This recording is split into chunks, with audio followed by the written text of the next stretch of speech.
On January 26, 2023, amidst the relentless, gray kinetic energy of Midtown Manhattan, a towering man in a nondescript wool coat stepped out of a Fifth Avenue office building. He looked like any other successful professional in the city, a registered architect with a specialized firm, a man whose career was built on the rigid codes and structural integrity of New York's skyline. As he walked toward a public trash bin and discarded a half-eaten pizza crust, he had no idea that he was handing over the final, microscopic piece of a puzzle that had baffled investigators for 13 years. Inside that box, clinging to a piece of grease-stained cardboard, was the genetic signature of a ghost. This was the moment the myth of the unsolvable Gilgo beach murders began to collapse into the cold, hard reality of a man named Rex Heuermann. The mystery of Gilgo Beach did not begin with a body, but with a scream in the night. In the early hours of May 1, 2010, a young woman named Shannan Gilbert placed a frantic 23-minute call to 911 from the secluded community of Oak Beach. Her voice was a jagged edge of terror, repeatedly claiming that they were trying to kill her. She vanished into the marshlands shortly after, leaving behind a digital trail of panic that would inadvertently lead police to one of the most prolific dumping grounds in American history. When the Suffolk County Police Department finally brought in K-9 units to search the dense, salt-sprayed brush along Ocean Parkway months later, they didn't find Shannan. Instead, they found a skeletal hand protruding from a burlap sack. Then another. And another. By the time the search concluded, 4 bodies, the Gilgo 4, were found wrapped in heavy-duty construction burlap, spaced exactly 500 feet apart like a grim, calculated architectural plan. The Gilgo 4, Maureen Brainerd Barnes, Melissa Barthélemy, Megan Waterman, and Amber Lynn Costello, were not random victims.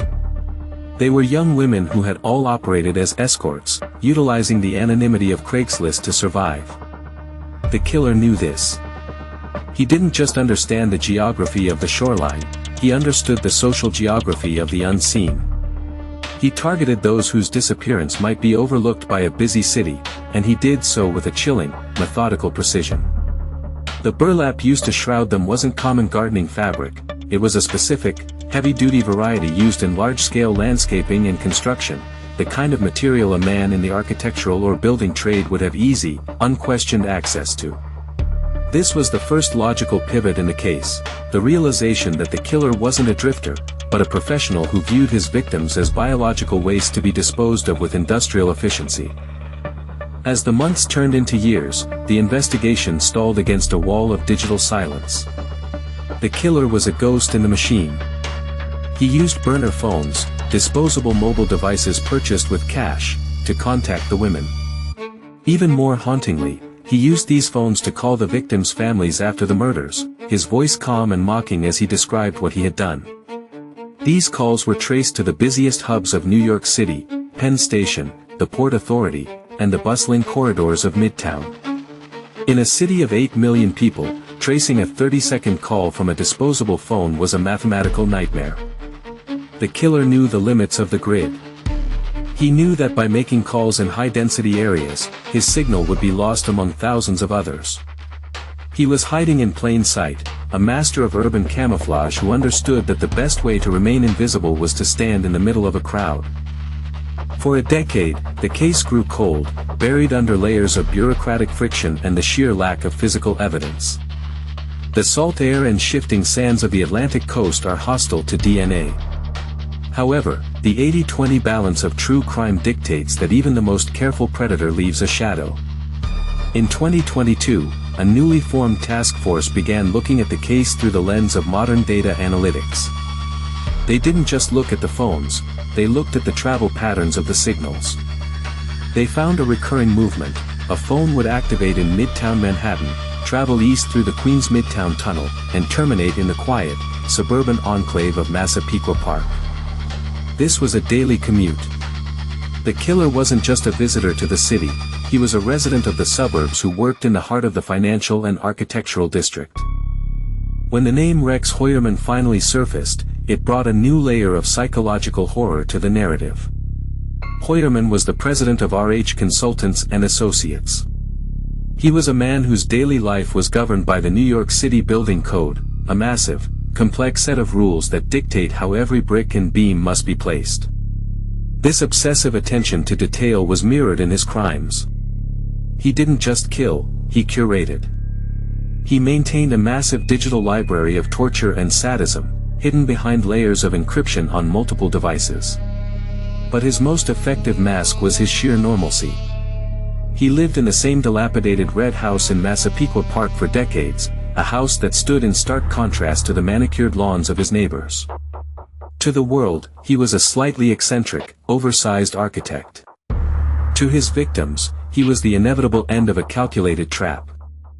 The investigation took a visceral turn when detectives began monitoring Heuermann's daily routine.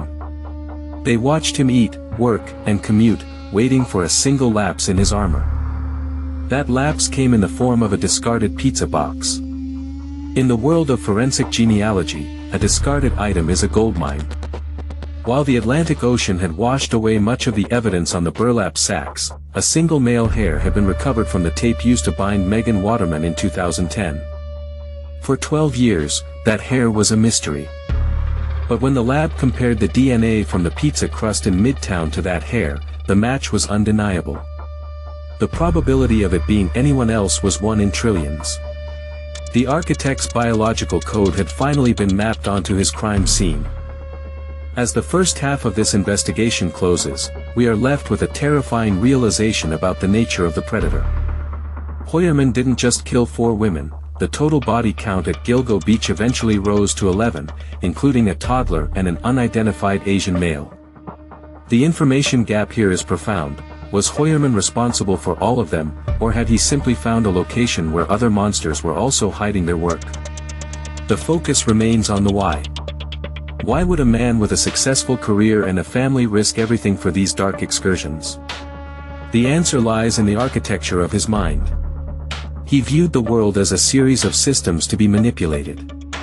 The women were commodities in his eyes, no different from the materials he specified in his building plans. He didn't just want to kill, he wanted to exercise absolute structural control over another human being's existence. The discovery of a massive cache of weapons, over 200 firearms, in a hidden vault behind a false wall in his basement further solidified the image of a man prepared for a siege. He wasn't just a killer, he was a collector of power. The house in Massapequa Park was a fortress of secrets, a place where the mundane and the macabre lived in a terrifying synthesis. Neighbors recalled seeing him through the windows at night, working late into the hours, his large frame silhouetted against the dim light. They thought he was designing buildings. In reality, he was likely reviewing the blueprints of his next hunt, utilizing the same meticulous planning he used for his Manhattan clients. But the most chilling aspect of the Gilgo Beach case isn't just the man himself, but the environment that allowed him to thrive. New York is a city that prides itself on its systems, its surveillance, and its police force. Yet, Heuermann operated for 13 years within walking distance of the world's most powerful institutions. He used the city's own infrastructure, the trains, the tunnels, the cell towers, as his accomplices. He understood that in a place where everyone is looking at their phones or their feet, no one is looking at the man in the wool coat. The logical pivot here is the transition from a search for a killer to an autopsy of a systemic failure.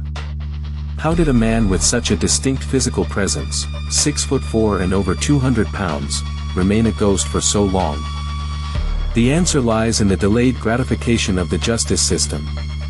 The police had been criticized for years for their handling of the Shannan Gilbert disappearance, with accusations of corruption and incompetence within the Suffolk County Police Department. This internal friction created a noise that the killer exploited. While the authorities fought amongst themselves, Heuermann continued his routine.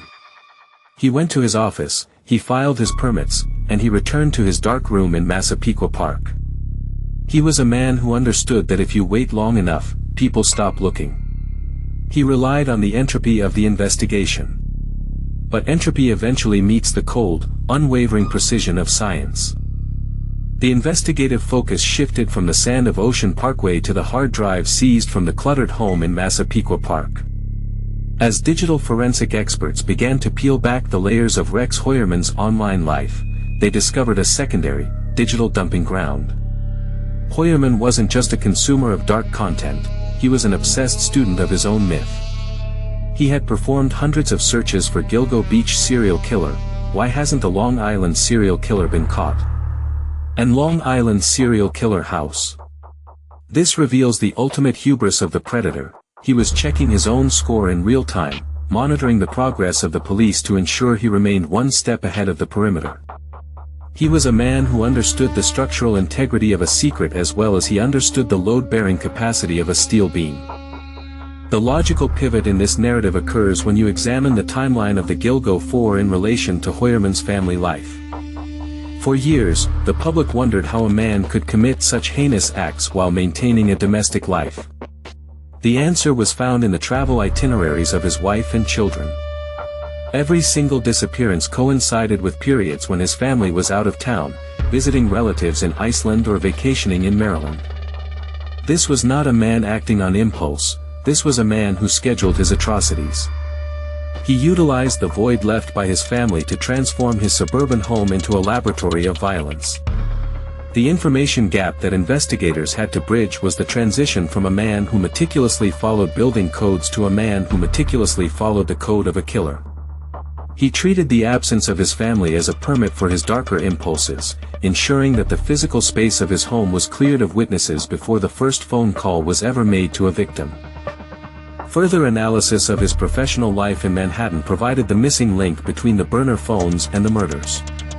Heuermann's office on Fifth Avenue was within walking distance of several public Wi-Fi hotspots and burner phone retailers. Detectives mapped his movements through the city's concrete canyons, finding that the locations where he purchased these phones or made the taunting calls to the victims' families were often just blocks from his job sites.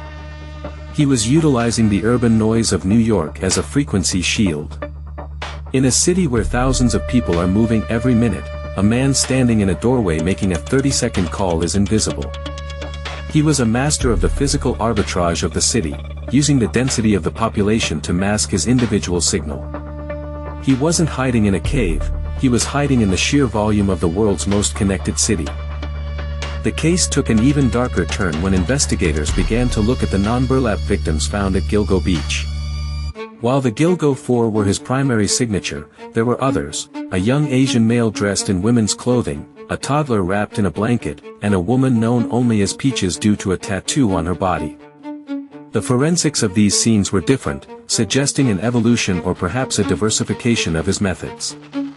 The Asian male, for instance, had been deceased for years before the discovery, and the cause of death was blunt force trauma rather than the strangulation seen in the others. This introduces a deeper sub-mystery: was Heuermann responsible for the entire graveyard, or was Gilgo Beach a shared dumping ground for multiple predators who recognized the same geographical advantages? The objective data suggests that while the burlap victims were his standard, the others represented a more chaotic, perhaps earlier phase of his development, a period where the architect was still experimenting with the structural limits of his own depravity. The sheer volume of weapons found in his basement, nearly 300 firearms stored in a vault that required a specialized team to breach, points to a man who lived in a state of constant, paranoid preparedness. This wasn't just a hobby, it was an armory. The vault was a physical manifestation of his internal state, a hidden, fortified space where he held the power of life and death. Psychological analysts suggest that for a man like Heuermann, the thrill wasn't just in the act of killing, but in the possession. He possessed the victims' bodies, their phones, and the weapons that could end anyone who crossed his threshold. This sense of ownership extended to the city itself. He viewed Manhattan as his hunting ground and Long Island as his graveyard, with the highway between them acting as his private corridor. The final 5% of the mystery, the true reveal, lies in the synthesis of his two lives. Rex Heuermann wasn't a man with a double life in the traditional sense. He was a man who applied the same professional principles to every aspect of his existence. To an architect, a building is an object to be designed, manipulated, and controlled. To Heuermann, a human being was no different. The burlap sacks weren't just for disposal, they were a way to package his work, to turn a human being into an inanimate object that fit within his structural plan. The cold truth of the Gilgo Beach murders is that the killer didn't succeed for 13 years because he was a genius, but because he was a professional. He understood the bureaucracy of the police, the limitations of technology, and the invisibility of the marginalized. He used the very systems designed to protect society as a cloak for his crimes. As the legal process moves toward a trial, the synthesis of the evidence, the pizza crust DNA, the burner phone pings, the burlap fibers, and the digital search history, creates an inescapable grid. The information gap has been closed by the very thing Heuermann relied on: data. He believed that in a city of millions, he was just another data point that would never be connected. But in the modern world, every action leaves a digital and biological trace. The architect of the Gilgo Beach murders forgot one fundamental rule of structural integrity: every secret has a failure point. For Rex Heuermann, that failure point was a piece of discarded pizza in a Midtown trash can. The man who spent his life studying the codes of the city was ultimately undone by the biological code he couldn't delete. The silence of Gilgo Beach has finally been broken, not by a scream, but by the cold, analytical click of a handcuffs locking into place.